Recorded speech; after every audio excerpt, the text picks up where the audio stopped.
So good afternoon, everybody. My name is Mrunal and Sisodia. I'm one of the co-chairs of the NNPCF.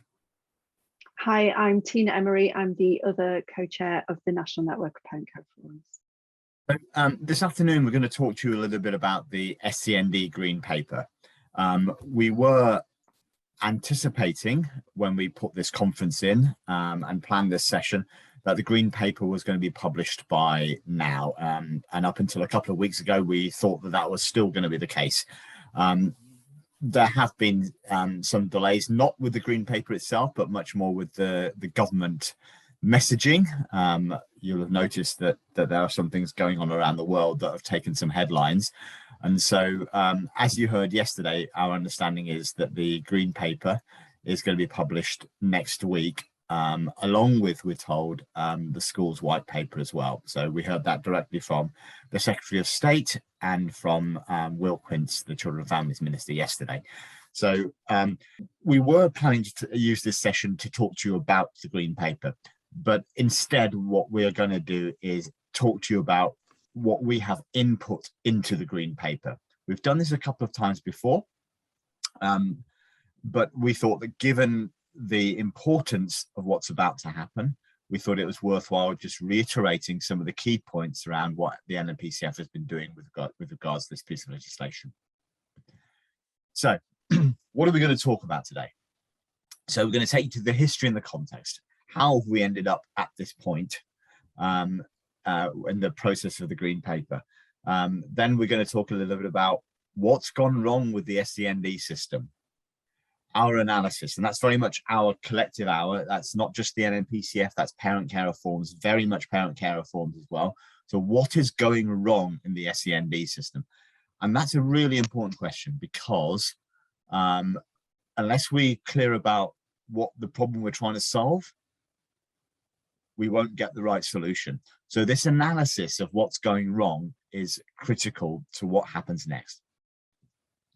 Then we're going to talk a little bit about how we fix it. Our recommendations, again, very much the NNPCF and parent carer forums. What needs to happen differently? What do we think needs to happen differently in order to address the problems we've outlined? And then we'll move on to a little bit about what are we worried about? What could go wrong with this process? And finally, we'll talk a little bit about the process going forward, what happens next. Okay, history and context. I'll hand over to Tina here. So we met with the then Undersecretary for Children and Families, Nadeem Sahari, in July 2019. We actually visited him in the House of Commons, and we had a conversation around Scnd reforms, and we just laid it on the line. We gave him some good examples of what was working and what wasn't. And one of the two things that we sort of said was that we needed proper funding for Scnd services. And actually we needed the government to look at cross-governmental strategies to address the issues within the system. Because at the end of the day, local authorities and local areas are asked to co-commission, they're asked to joint work, and yet the government doesn't seem to be doing that. So the two things that we asked is what's on the slide, and he listened. Is our belief, Mrunal. So the Scnd review is imminent. We know that. Will Quince said so yesterday, and the Secretary of State's address as well. So it said that it's due next week. So it has been a long time coming. The anticipation for this Green Paper is such that actually it's going to be very difficult to make sure that there's something for everybody. There is going to be issues. People are going to read it and not like certain things, I'm sure. We can't say for sure what's going to be in the paper, but we do know that there will be some consultation periods for that.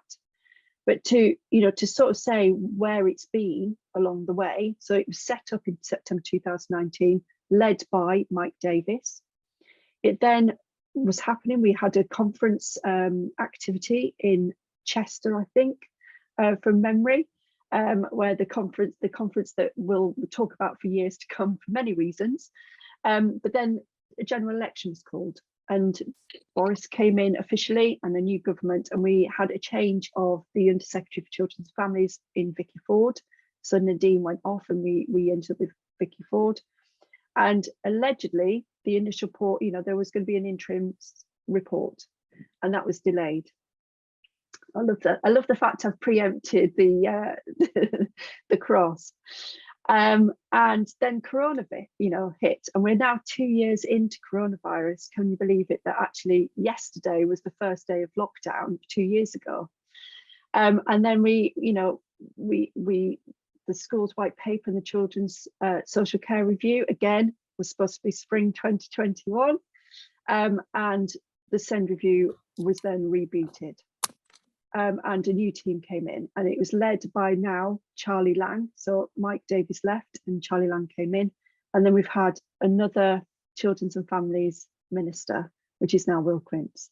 So we're now hopeful that the Green Paper is going to be launched next week, as promised by the Secretary of State. So here is a little bit more blurb about what we did. But obviously, the coronavirus is the one that's caused the most issues because it's lasted the longest, and it has caused issues around working together. But thank goodness for Teams. That's all I'm saying. I think one of the key things we wanted to put up here for you in the black boxes are just our engagement as the NNPCF in what the Scnd review has been doing. Yeah. So and it's worth noting as well, isn't it, that we asked to be part of the steering group for the Scnd review. We did ask, and at the time it was a no. So when we were invited in the new steering group, when the Scnd review reboot happened, we of course talked to our steering group, and then we joined the Scnd review steering group. That's not a decision that we took lightly. We sought real assurances before we joined that steering group that it wasn't going to be a tick box exercise, that it was going to be genuine co-production, that we would have genuine input into the policy proposals, because as you all well know, we are not here just to consult. We are not here just to ratify existing proposals. And thank you, Joanna, for confirming that it was Chester that we did the piece of work in. It's been 2 years has been a bit of a blur. For many reasons, homeschooling our children, dealing with the differences of government, the coronavirus, and the work that we've got caught up in. So thanks for that, for the reminder. It definitely was. Thanks, Mrunal. So what's gone wrong in the Scnd system? What is that's a little brief history of the Scnd review. But why do we need a Scnd review? What's gone wrong? So it starts with the Children and Families Act 2014, and our tagline on this for many years now has been that these were the right reforms in the wrong environment. So let's unpack that a little bit. What do we mean by that? So why were they the right reforms? Well, the principles of the Children and Families Act are strong, and they remain strong. They are right. Because nobody wants to go back to a system that is predicated on confrontation rather than co-production. Nobody wants to go back to a system that's based on provision-led services rather than those services being person-centered. And nobody wants to go back to a system that's based upon silo working rather than joint working. But the fact of the matter is that these things just haven't happened. They just haven't happened consistently enough. Why is that? Well, the first thing to say is money, the wrong environment. Why was it the wrong environment? These reforms landed just when austerity was really, really hitting. There just hasn't been enough money in the system to do what we need to do. When local authorities are facing massive cuts, when schools per pupil funding over the period, the majority of this period has actually been cut in real terms. The second thing to look at, and this is really important, is the incentives and accountability of leaders. Schools just aren't incentivized enough to be inclusive.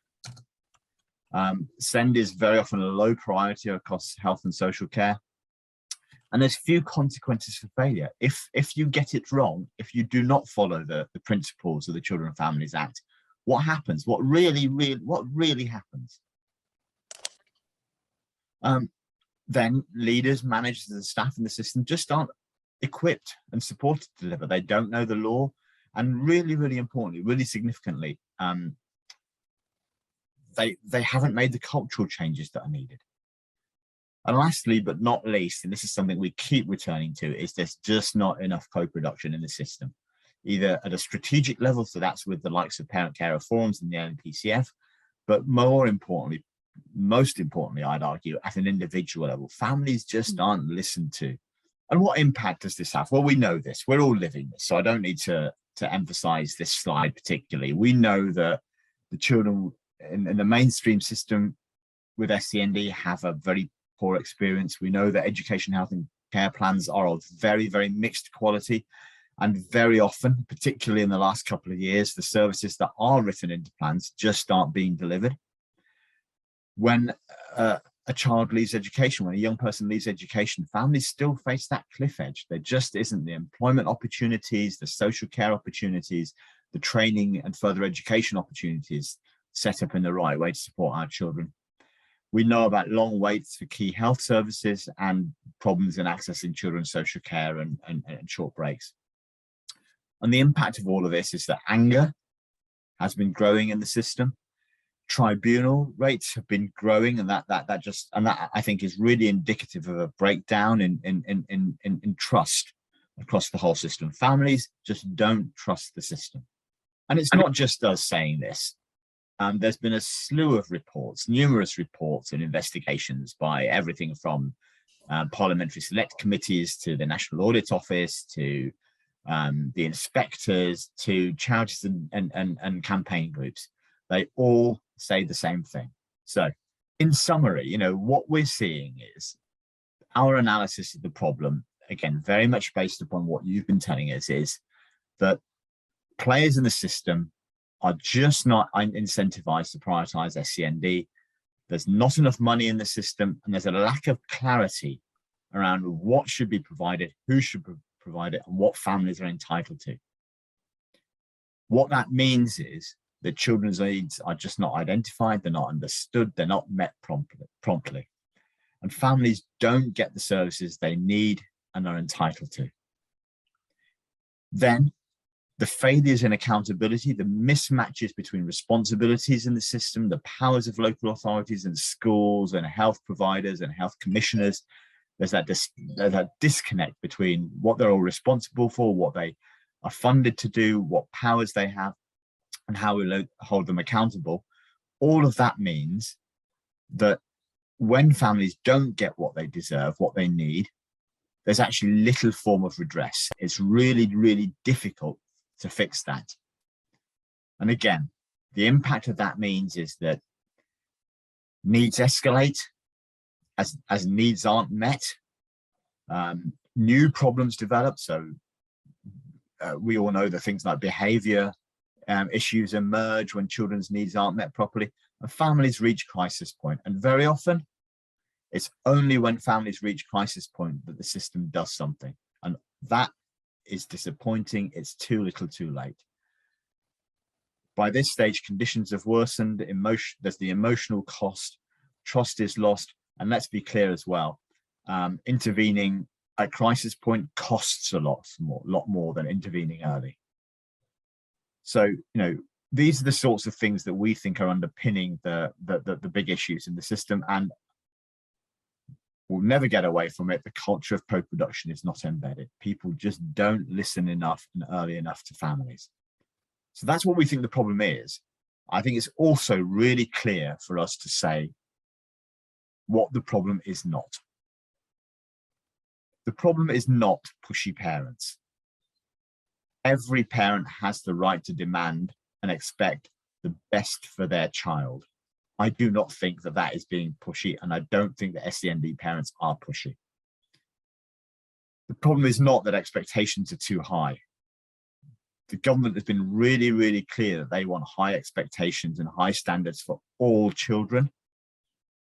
So when you hear, and if you hear somebody say that the 2014 Act set expectations too high, we rebut that. The problem is also not that the tribunal is too powerful. The fact that 96% of cases that are going to tribunal at the moment find in favour of the family does not mean the tribunal is too powerful. It means that local areas are letting children down consistently, and the tribunal is quite rightly finding in families' favours. And the overview of all of this is that this is not a problem with demand. It's not that we are asking for too much for our children. This is a problem with supply. It means the needs of our children, the legitimate needs of our children, are not being met. And we firmly believe if families could get the right services at the right time, there would be no crisis in SCND. So how do we fix it? And there's 2 points in this that we're going to go through. What needs to change and how do we change it?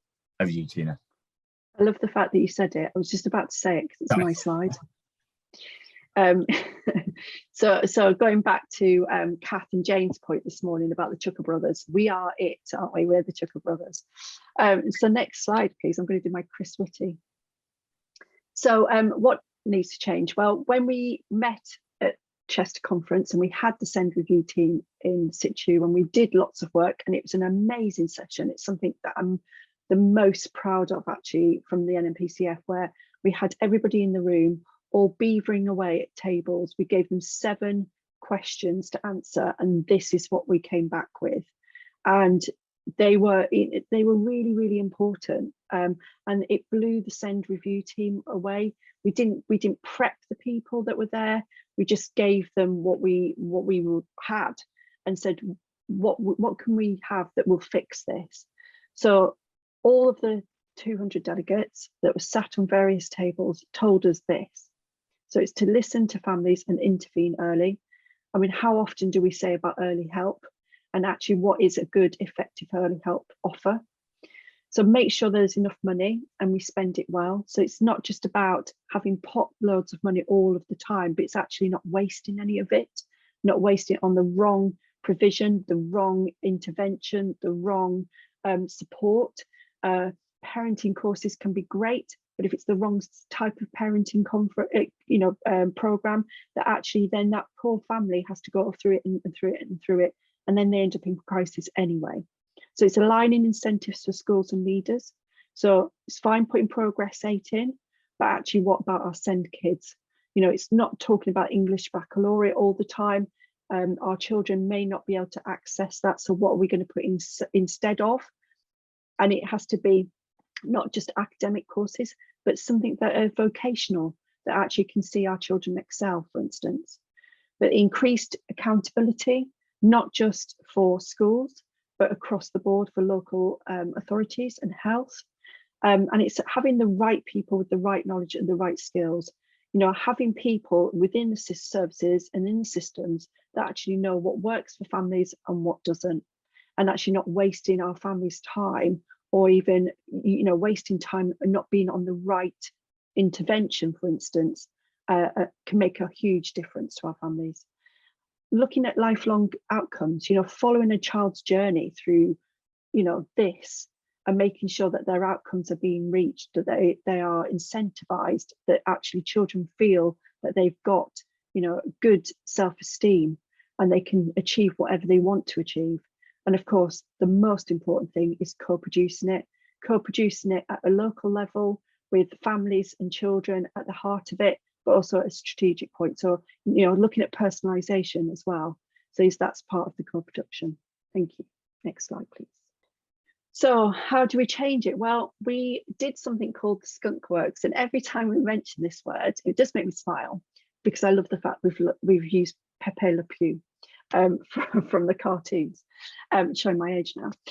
But everybody asks, what is the Skunk Works? And it is an American sort of thing that we use that talks about solution focus, that what are the issues, but we don't sort of dwell on them, and we look about what, you know, how we can focus on the positives and how we can get to that solution focus. So we did that as a steering group, and we looked at the biggest challenges that are, you know, that are part of the Scnd system, and we came up with these 4 ideas, which is, how do you make the system listen to families and intervene early? How do you incentivize mainstream schools to be more inclusive? And that is one of our biggest issues when we talk to families. How do we save money, but then spend the money more effectively that we have? And how do we change the culture and embed co-production within the Scnd system? Scnd leadership, for instance, is that embedded? Is co-production embedded in them? These were interesting conversations that we had. So we explored what the levers were that government has to change behaviours, such as money, legislation, inspections and data. But we also didn't spend any time defining the problem, because we just worked on what solutions could we have to our issues. Otherwise we'd be going around in circles. So next slide, please. So there are some quick fixes, if you like, some silver bullets. So it's, some consistent solutions emerged across the questions we asked, which we definitely did, and people were amazing, and simple things that make a difference across the board. So it's about minimum standards for services, clarity on joint commissioning and who pays for what, how the money is allocated and spent, accountability, inspections and data, making sure that actually they are seamless, because unless you've got inspections that are showing what the issues are, where is the accountability? And actually, how can we prove that even if we are making improvements following a local area inspection, is it what families are telling us on the ground? Is it being felt by individual families? And again, it's the right people with the right knowledge, with the right skills, being in the right place at the right time. That's what I would add. So yes, it's just making sure that these are there and in place. It's not rocket science. So our minimum standards for service is a consistent national definition of Scnd with a minimum standard of services available for families.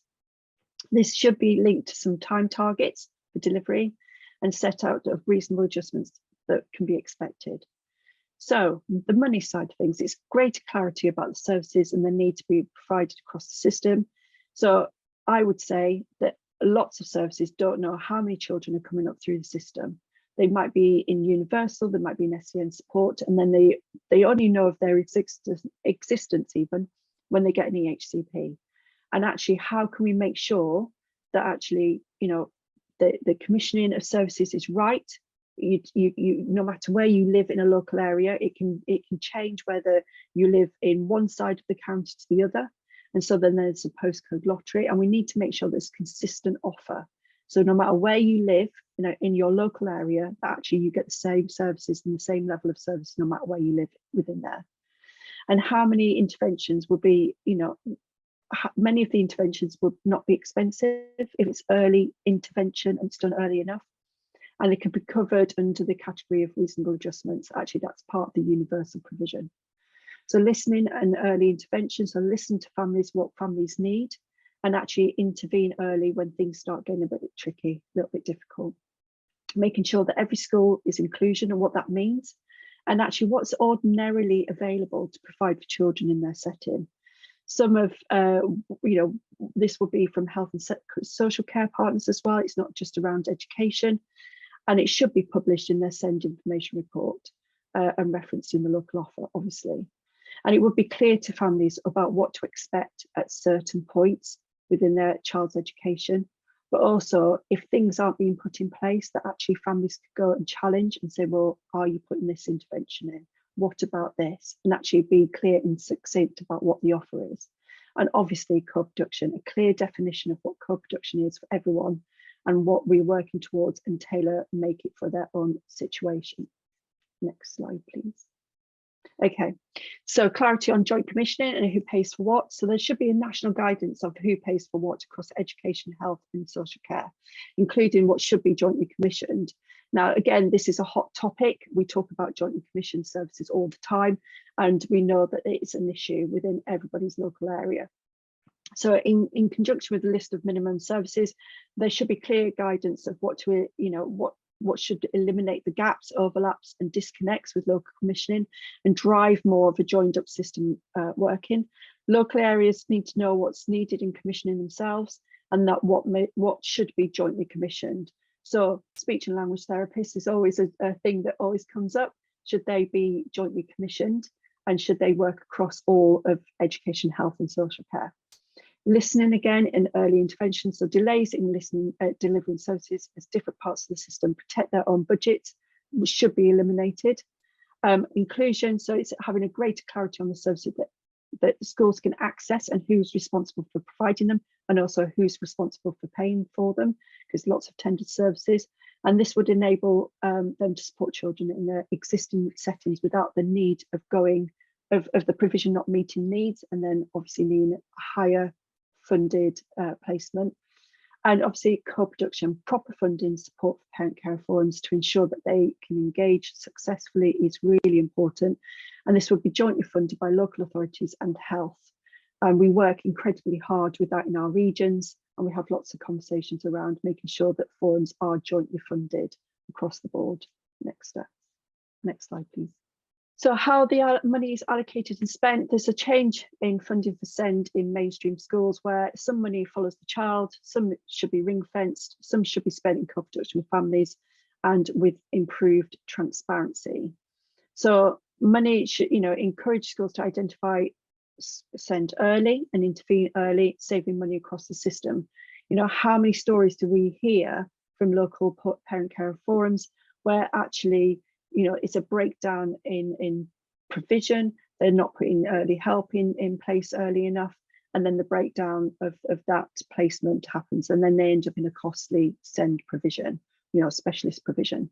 So again, it's about making sure that there's greater co-production, transparency in the use of Scnd budgets, and also where, ensure that money is being spent effectively, that everybody with Scnd hat knows exactly where the money is being spent. Inclusion, no school should lose out financially because they support children with Scnd well. So if you've got a school that has got a high influx of Scnd children, they often lose out financially. So it's making sure that there is fair and equity within the system. Again, listening early intervention, so it removes disincentives for schools to identify Scnd early, intervening early for fears of draining the national Scnd budgets. And again, it's the greater involvement of transparency for families around how the money is assigned to their child's setting is spent, but also as well about those that work in school. Many SENCOs do not know where their Scnd budget is. So it's making sure that everybody knows exactly where that money is. So let's be clear, the accountability in the system is really, really muddy. Local authorities have lots and lots of responsibilities, but they don't have powers. They just cannot reach into schools, particularly multi-academy trusts, and make them behave properly. Let's talk, people talk about bad behavior in schools. I talk about bad behavior in schools, and mostly it's the head teachers who are behaving badly to SEND pupils, sadly. So, we need to improve the accountability. We need really, really clear accountability around who's responsible for what, and who's paying for what powers people have to reach in, and if they're not doing things that they should be doing, how do you get redress? So there's something we can do around the money here, which is gathering the right data around how SEND money is being spent in schools and making it transparent. I think there's a lot we can do around inclusion statistics. So let's really take to task those schools. If a local area has 20% of its children with SEND and a particular school only has 10% of children with SEND in a school, I want to know why. And I think these are the sorts of things that we should be looking at. The new offset inspection framework, I say new, it was brought in September 2019, is making some strides towards this, but I think we need to go further. Really, really collect the right data around the requests for early help.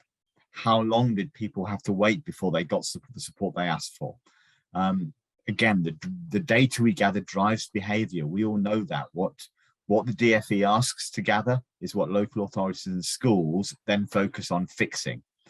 And then again, let's gather some metrics around co-production. We did an exercise a few years ago, and I think I'd like to revisit that actually now that the round of local area inspections is concluding, around the assessment by parent care reforms of the quality of co-production in their area compared to both tribunal rates and the rates of written statements of action. And there was a correlation, and I think that at some point we will do that exercise again. But we know that good co-production leads to better outcomes. I just want to touch something, actually, on the chat that James made around the disparity about what's classed as the statutory offer, RE, EHCPs and Scnd. That's it in a nutshell, actually, that if you get an EHCP, that is a legal document, it's legally binding, and they should be delivering, being the operative word, delivering what's in the plan. But we know actually currently the quality of the plans makes that a little bit more tricky. And Scnd support is not a statutory service, it's not a statutory line. And so this is where there is issues, and which is why lots of families end up in the EHC route, because of everything we've talked about here in these slides, that there's they end up in crisis, the interventions aren't great, the school's not inclusive, there's incentives actually within the system that means that you can have better services or better systems approach within EHCP allegedly than they are with SEN support. So this is the conversation that we're having, Jane. This is exactly why, that actually it's just, there is some flaws within the system, which is why we've asked for these changes. Just to extend that point a little bit, it's a really excellent point, Jane. We'd argue that if you had minimum standards for services that are consistent across the whole country, that actually becomes a lot less important to get that EHCP. And because you've got minimum standards, you'd be able to say, well, a child with these sorts of concerns and diagnoses or issues would be entitled to the following sorts of services. You don't need an EHCP. There's a minimum standard across the whole country.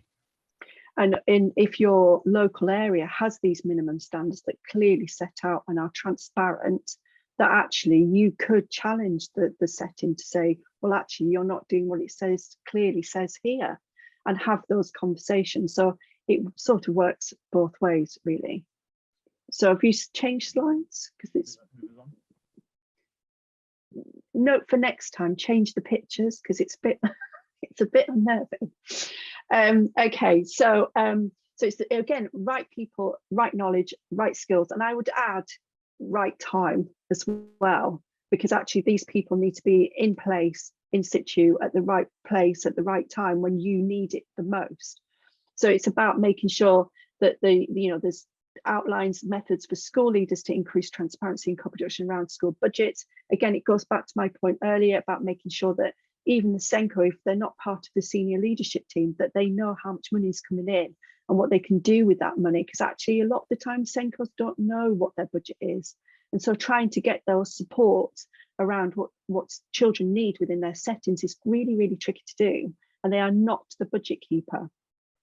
So it's also showcasing benefits for strategic co-production in producing the joint strategic needs assessment and related budget and plans. So making sure you know exactly who is what and what you're doing with your money and who it's serving, because actually a lot of local areas do not know who's in their local area, what they need, how much money they have to spend on it, and who's actually coming up through the system.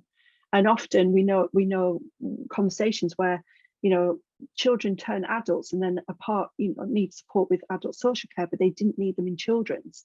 So then they suddenly rock up at adult social care's door needing help and support. So actually, if they planned better, they would know who would need support moving forward. It's making sure that there is inclusion, that there is workforce development to make sure that every member of the school, whether they are cleaners, whether they are lunchtime advisors, whether they're teachers, whether they are school crossings, that actually they understand what it is about being inclusive. And governors, understand as well the culture of inclusion, because they're the ones that should be holding the school to account, and often do not understand what it means to be inclusive and don't think that they need to challenge the school enough. So again, it's listening and early intervention. So it's about promoting the practice and benefits of culture of early intervention, inclusion, listen to families and intervene early, and do some myth busting by admitting that actually a young person has Scnd does not cost any more actually in the long term of any other child within the school system, because actually if you put it in early enough, they won't need that crisis support, those crisis interventions, which do cost more money. And again, it's about co-production. It's making sure that you've got a strong leadership narrative around what the value of co-production is and actually follow it through. It's all right talking about it, but actually you need to do it. And it's actually as well developing a simple how-to guide to the sector supported evidence of case studies and actually what it means if you actually co-produce something, the difference in that child's journey. It makes all the difference. And Melissa's right, transparency is key. I'm looking at the chat, by the way. So last but not least, and we know this because this is our mantra, it's co-production, co-production, co-production, and making sure that co-production happens at every level, whether you're a director of children's services and you're working with families, right down to those schools, and like I said, the staff within that. So if something's not happening where you're taking your child to school and they can't access the crossing of the road with the lollipop man or the lollipop lady, why is that? Have a conversation, do something where actually that child can access and get to school safely. It's as simple as, and it's just the little things that make such a difference to a child's life. Sorry, go on. I made you go backwards and forwards there. No, I slipped on the button. So that's sort of laid out what we have asked for from the Scnd review. This idea that much greater clarity around what is ordinarily available to stop all the bickering, to enable early intervention, because if everybody knew what services there should be available across the country, I think that would make it a lot simpler. And then the postcode lottery would also make it a lot clearer about who's paying for what, which causes a lot of the delays and the friction in the system. It also makes holding people to account when they don't do what they're supposed to do a lot simpler. So we think there's a really logical flow through in all this. So these are the things that we have asked for in our input into the Scnd review. Now, we've got to be honest and say, what are we worried about? The first thing to say is that parents are just one voice in the review, and we're not going to get everything we asked for. That's just pragmatic. That's just being honest. The other voices include the Local Government Association, the Association of Directors of Children's Services, the Association of Schools and Colleges, Health Services, Department of Education, and one that we cannot forget, the Treasury, because we're not going to get a blank check. That's just being realistic. There is no such thing as a blank check around this stuff. And it's worth noting as well, whilst we might not get everything that we wanted, these people in this list probably wouldn't get everything they wanted either. Yeah. So this has been the nub of what we've been arguing for, but we're conscious of the fact that there are other players in this as well. So that's a bit of expectation management to start with. One thing that we're very worried about, and one thing we have been very robust in our arguments around, is that we do not want to see any dilution of parental rights. We do not, the issue, as I said earlier, is not pushy parents. It's not that the tribunal is too powerful. It's not that we have too many rights. It's not that we feel that the expectations are too high. All of that is set where it should be. We want to make sure that there's no limitation to the powers of the tribunal or to the extent of the rights of the child or families in these circumstances.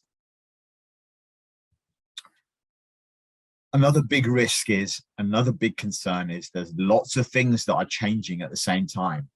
There's the Scnd review, there's the schools white paper, which is due out imminently as well. There's the children's social care review, and there's the health and care bill. And if the system is going to work for our kids, then the incentives, the responsibilities, the powers and the accountability across all of these new pieces of legislation, all of these new proposals need to be pulling in the same direction. All the arrows need to be lined up just as they are on this slide. There is a big risk because there are so many moving parts at the moment that we're going to get the incentives and the powers, the responsibilities, and the accountability misaligned again, and these things will pull in the wrong direction. If that happens, we know what happens. We know what happens is that our children get lost in the mix. They fall through the gaps.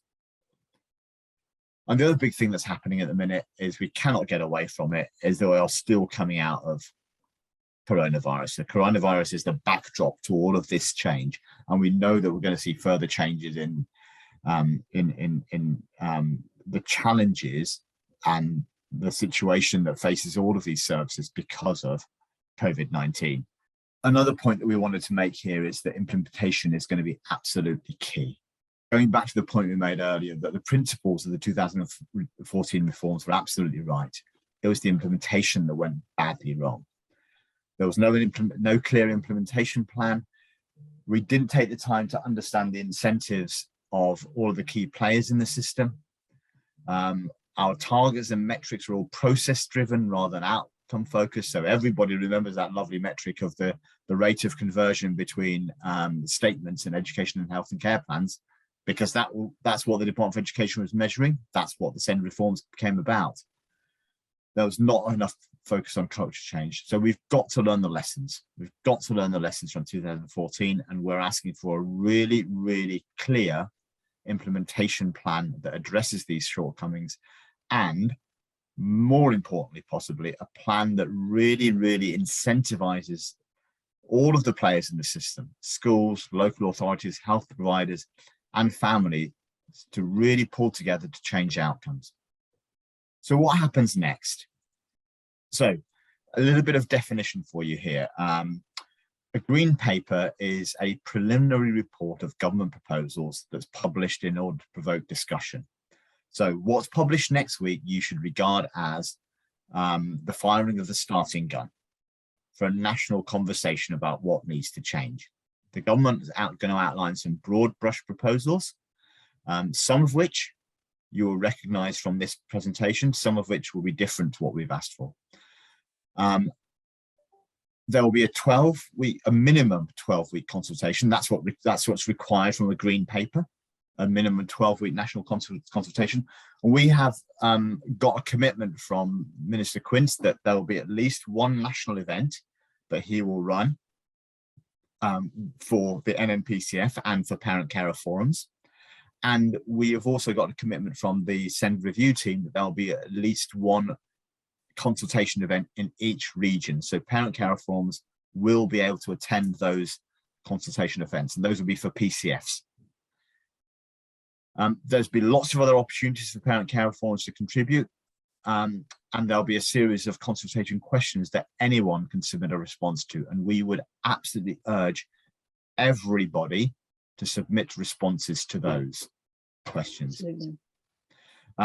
The green paper will then move on to a white paper. So a white paper is different from a green paper in that it is a policy document produced by government that sets out their proposals for future legislation.